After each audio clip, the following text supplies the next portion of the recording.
내가 율법이나 선지자를 폐하러 온 줄로 생각하지 말라. 폐하러 온 것이 아니요 완전하게 하려 함이라. 진실로 너희에게 이르노니 천지가 없어지기 전에는 율법의 1.1획도 결코 없어지지 아니하고 다 이루리라. 그러므로 누구든지 이 계명 중에 지극히 작은 것 하나라도 버리고 또 그같이 사람을 가르치는 자는 천국에서 지극히 작다 일컬음을 받을 것이요 누구든지 이를 행하며 가르치는 자는 천국에서 크다 일컬음을 받으리라. 내가 너희에게 이르노니 너희 의가 서기관과 바리새인보다 더 낫지 못하면 결코 천국에 들어가지 못하리라. 아멘. 할렐루야. 오늘 하루도 생명의 떡이 되신 주님의 말씀을 통해 큰 은혜를 누리는 저와 여러분이 되길 간절히 소망합니다. 여러분은 율법하면 무엇이 떠오르십니까? 혹시 우리를 힘들게 하는 이 무거운 짐이나 이제는 철거해야 할 이 낡은 건물처럼 생각하고 계시진 않나요? 사랑하는 여러분, 우리는 종종 이 리모델링 공사 현장을 보게 됩니다. 오래된 건물을 고칠 때 가장 중요한 것이 뭔지 아십니까? 무엇을 남기고 무엇을 부술 것인가예요. 만약 인부가 건물을 지탱하는 기둥, 이 내력벽을 부수려고 한다면 집주인은 아마 깜짝 놀라서 소리칠 겁니다. 그건 건드리면 안 돼요. 그걸 건드리면 집이 무너져요 할 거예요. 여러분, 오늘 우리의 신앙생활도 어쩌면 이와 비슷한 이 불안과 오해가 있어요. 우리는 예수님을 믿고 자유롭게 찬양할 수 있는 이 은혜의 시대를 살고 있습니다. 그러다 보니 어느 순간부터 이 구약의 율법을 너무 빡빡하고 너무 엄격한 이 규칙처럼 느끼게 되어가고 있어요. 마치 이제는 철거해도 되는 이 낡은 기둥처럼 생각하게 돼요. 그래서 이런 말들이 우리 마음속에서 자연스럽게 나옵니다.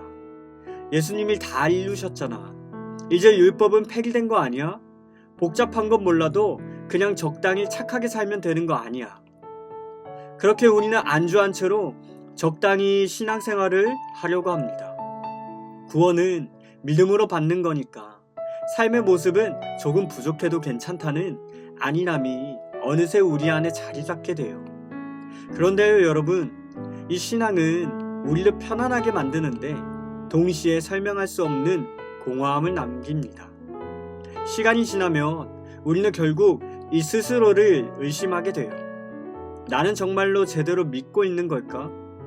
그렇다면 왜 내 삶은 별로 변하지 않는 걸까? 바로 그 순간에 오늘 예수님이 아주 날카롭게 말씀하십니다. 우리는 예수님을 오래된 걸 다 부수고 새로 짓는 그저 리모델링 업자처럼 생각했는데 예수님은 오히려 이렇게 말씀하세요. 나는 기둥을 더 단단하게 세우러 왔다고 하십니다. 예수님은 17절에서 아주 충격적인 선언을 하세요. 내가 율법이나 선지자를 폐하러 온 줄로 생각하지 말라. 폐하러 온 것이 아니요 완전하게 하려 함이라. 아멘. 그리고 이어지는 20절 말씀은 우리를 완전히 벼랑 끝으로 몰아넣습니다. 바로 이렇게 말씀하시는 겁니다. 너희 의가 서기관과 바리새인보다 더 낫지 못하면 결코 천국에 들어가지 못하리라. 여러분, 이 말씀이 얼마나 무섭게 들리시나요? 당시 바리새인들은요, 율법 613가지를 목숨 걸고 지키던 이 사람들이었어요. 안식일에는 몇 걸음 걸었는지도 셌고요. 11조를 드릴 때는 텃밭에 채소 잎사귀 하나까지 계산해서 바쳤던 사람들이에요. 그런데 예수님은 우리의 의가 그들보다 더 나아야 한다고 말씀하시는 겁니다. 여러분, 이것은요 정말 무서운 경고예요. 만약 천국 가는 조건이 이 바리새인보다 더 완벽하게 더 규칙을 지키는 것이라면 여기 앉아있는 우리 중 그 누가 그 기준을 통과할 수 있겠습니까? 직장에서는 야근에 지쳐 주일 예배도 버거울 때가 많습니다. 그리고 우리는 작은 유혹 앞에서도 쉽게 넘어지게 됩니다. 그런 우리가 어떻게 그들보다 더 나을 수 있을까요? 그래서 이 말씀 앞에서 우리는 좌절할 수밖에 없어요. 그리고 결국 이렇게 예수님께 묻게 됩니다. 예수님, 그건 너무 가혹합니다. 도대체 우리 보고 어떻게 저 바리새인들보다 더 나은 의로 나아가야 된다는 겁니까?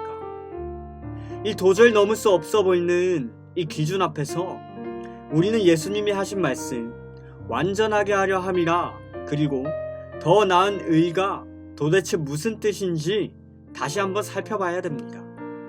여러분, 이걸 가장 분명하게 보여주는 장면이 이 성경에 나와요.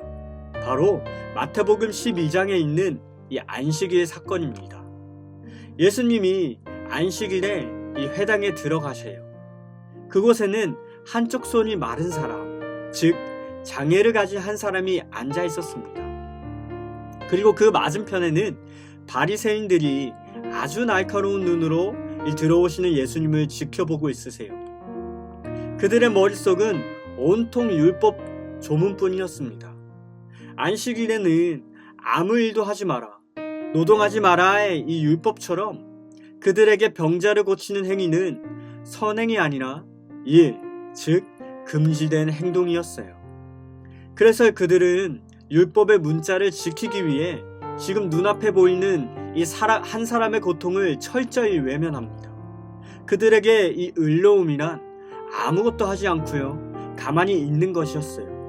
그때 이 율법의 주인이신 예수님은 어떻게 하십니까? 율법을 무시하셨나요? 아니요. 예수님은 이 율법이 진짜 말하고 싶었던 하나님의 마음을 그 자리에서 몸소 보여주셨어요. 안식일에 선을 행하는 것과 악을 행하는 것, 생명을 구하는 것과 죽이는 것 중에 어느 것이 옳으냐? 그러고선 그 사람의 손을 깨끗하게 고쳐주십니다. 여러분 보세요. 바리새인들은 나 안식일 규정 지켰어 라고 말하지만 그건 고통받는 이웃을 외면하는 이 차갑고 죽은 율법이었어요. 그저 껍데기만 남아있는 의였습니다.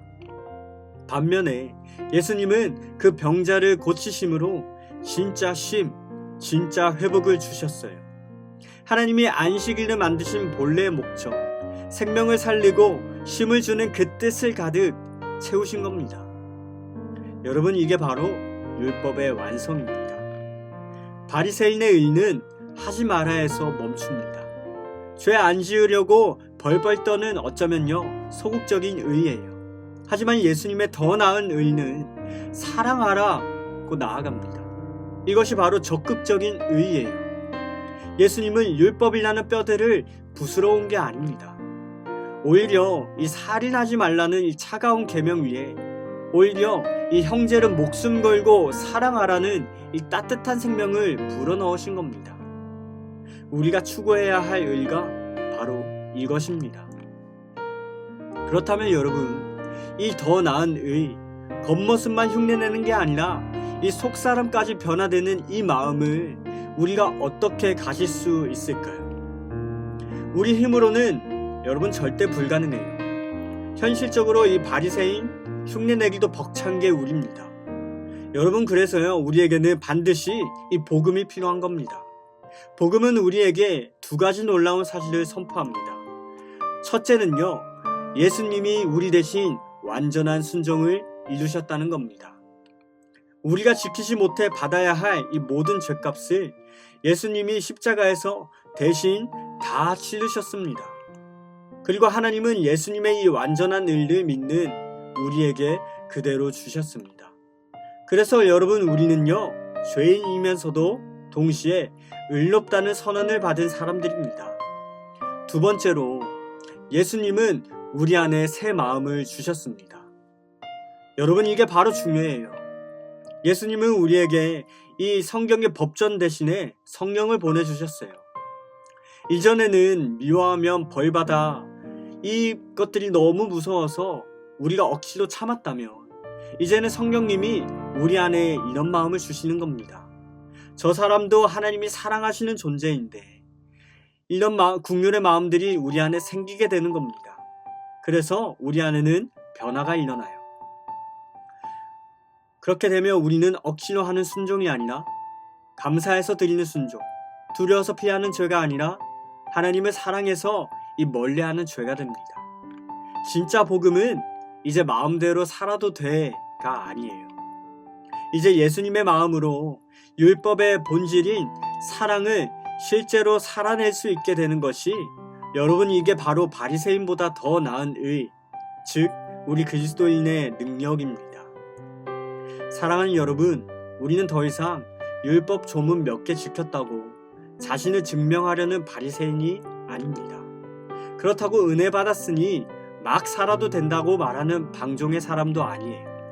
우리는 예수님을 따라 사랑으로 율법을 완성해가는 진짜 그리스도인들입니다. 오늘 하루라도 여러분의 삶의 자리에서 주님의 사랑을 딱 한 걸음만 실천해 가시길 소원합니다. 최소한의 의무를 넘어서서 자발적인 사랑으로 한 걸음 한 걸음 더 나아가 보시기를 바랍니다. 우리의 삶은요, 여전히 공사가 덜 끝난 리모델링 현장 같을 수 있어요. 불안정합니다. 앙상한 뼈대만 남아서 불안해 보일 수도 있어요.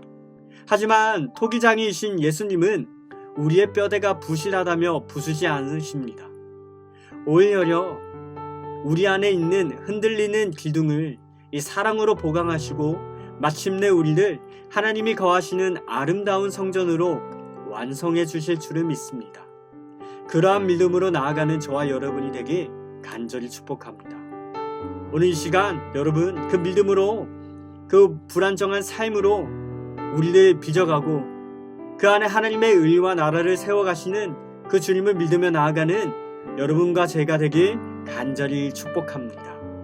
아멘. 이 시간 우리 함께 기도하시겠습니다.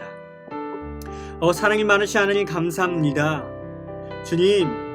주님의 말씀처럼 주님께서는 율법을 폐하러 온 것이 아닌 완전하게 하려 우리에게 오셨습니다. 우리는 오해했습니다.